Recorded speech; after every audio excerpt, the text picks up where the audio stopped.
Assalamualaikum warahmatullahi wabarakatuh. Perkenalkan, nama saya Muhammad Samisen dari kelas 10 MIPA 1. Pada kali ini saya akan menceritakan kembali hikayat yaitu Timun Mas. Pada suatu hari di sebuah desa terdapat janda tua yang bernama Mbok Sarni. Mbok Sarni ini tidak memiliki anak dan dia memiliki kehidupan yang begitu sepi.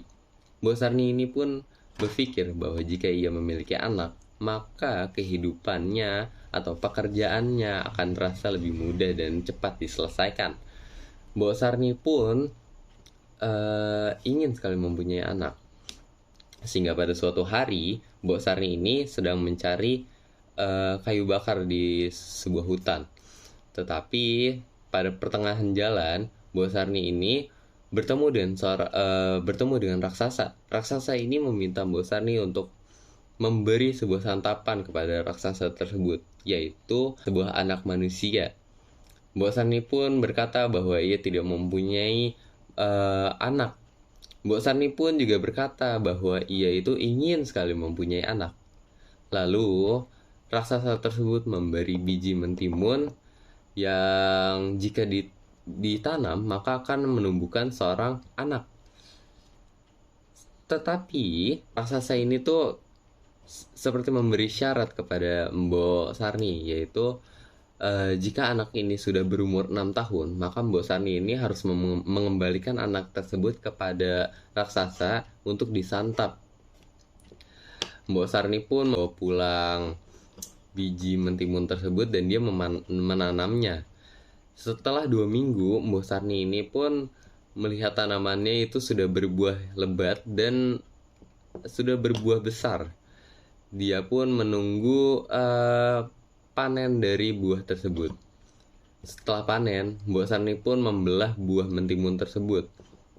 Betapa kagetnya dan gembiranya Mbok Sarni saat dibuka atau dibelah buah mentimun tersebut. Di dalamnya itu terdapat sebuah bayi yang begitu cantik, bayi perempuan yang begitu cantik. Mbok Sarni pun menamai bayi tersebut yaitu dengan nama Timun Mas. Mbok Sarni dan Timun Mas ini menghabiskan waktu bersama bertahun-tahun dan pada akhirnya Mbok Sarni ini pun didatangi oleh raksasa. Raksasa ini mendatangi Mbok Sarni dengan tujuan untuk menagih hutang atau menagih hutang janji dari Mbok Sarni ini. Mbok Sarni ini merasa ketakutan saat didatangi oleh raksasa tersebut. Dan Mbok Sarni ini memberi penawaran kepada raksasa tersebut, yaitu jika raksasa ini datang kembali untuk 2 tahun yang akan datang, maka dia itu atau anak dari biji mentimun itu akan lebih enak untuk disantap. Sehabis itu raksasa pun menyetujui penawaran yang diberikan oleh Mbok Sarni. Mbok Sarni pun menyadari bahwa 2 tahun itu bukanlah waktu yang lama. Hari demi hari dia memikirkan bagaimana cara dia keluar dari masalah tersebut. Mbok Sarni pun sangat bingung untuk mempertahankan Timun Mas ini. Dan Mbok Sarni ini menyuruh Timun Mas untuk datang ke seorang petapa. Tujuan mendatangi petapa ini yaitu untuk memberi solusi dari masalah yang ia alami. Mbok Sarni pun Timun Mas pun diberikan 4 kantung oleh petapa tersebut. Yang pertama, kantung pertama ini berisi biji mentimun. Yang kedua itu berisi jarum, yang ketiga berisi garam, dan yang keempat adalah berisi terasi. Hingga pada suatu hari Mbok Sarni pun didatangi kembali oleh raksasa. Raksasa pun menagih kembali janji dia yang sudah ia katakan pada 2 tahun yang lalu, bahwa anaknya ini akan diberikan untuk disantap oleh si raksasa. Tetapi Mbok Sarni ini pun tidak rela untuk memberikan anaknya, sehingga ia itu menolak si raksasa untuk mengambil anaknya. Raksasa pun marah dan Mbok Sarni pun menangis. Karena tidak tega melihat Mbok Sarni ini menangis, Timun Mas ini tuh keluar dan menyuruh raksasa ini untuk mengejarnya jika ia ingin menyantapnya. Timun Mas ini pun berlari dan diikuti oleh raksasa, yaitu mengejar Timun Mas. Timun Mas ini saat berlari, ia pun menaburkan dari kantung-kantung yang sudah diberikan oleh petapa tersebut. Nah, untuk kantung yang pertama, ia pun menaburkan sebuah biji mentimun. Timun Mas pun takjub kepada kantung yang pertama.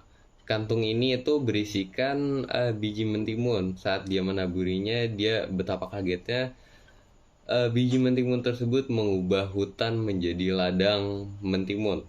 Ladang mentimun ini menghambat raksasa saat mengejar Timun Emas. Dan pada akhirnya raksasa ini pun lolos dari jebakan yang pertama, yaitu ladang mentimun. Sehingga raksasa pun kembali mengejar Timun Mas. Timun Mas ini menaburkan dari kantung yang kedua, yaitu berisikan jarum.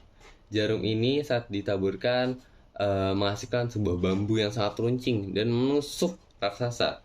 Raksasa ini pun kesakitan dan berdarah akibat tertusuk oleh bambu-bambu yang runcing tersebut. Dan Timun Mas pun menaburkan Timun Mas pun menaburkan kantung yang ketiga, yaitu garam. Garam ini itu mengubah menjadi lautan. Dan tetapi raksasa ini pun seperti mudah sekali untuk melewati rintangan yang ini atau rintangan lautan ini, sehingga ia pun kembali mengejar Timun Mas. Timun Mas pun menaburkan kantung yang terakhir yang berisikan terasi. Terasi ini mengubah hutan menjadi lumpur yang begitu panas, yang mengakibatkan raksasa pun tenggelam ke lumpur tersebut, sehingga raksasa pun mati. Betapa bersyukurnya Timun Mas kepada Tuhan karena Timun Mas ini telah diselamatkan dari masalah yang bertubi-tubi ini. Timun Mas pun dan Mbok Sarni ini pun menjalankan hari-harinya seperti biasa dengan aman, damai, dan sejahtera. Sekian dari saya, terima kasih. Wassalamualaikum warahmatullahi wabarakatuh.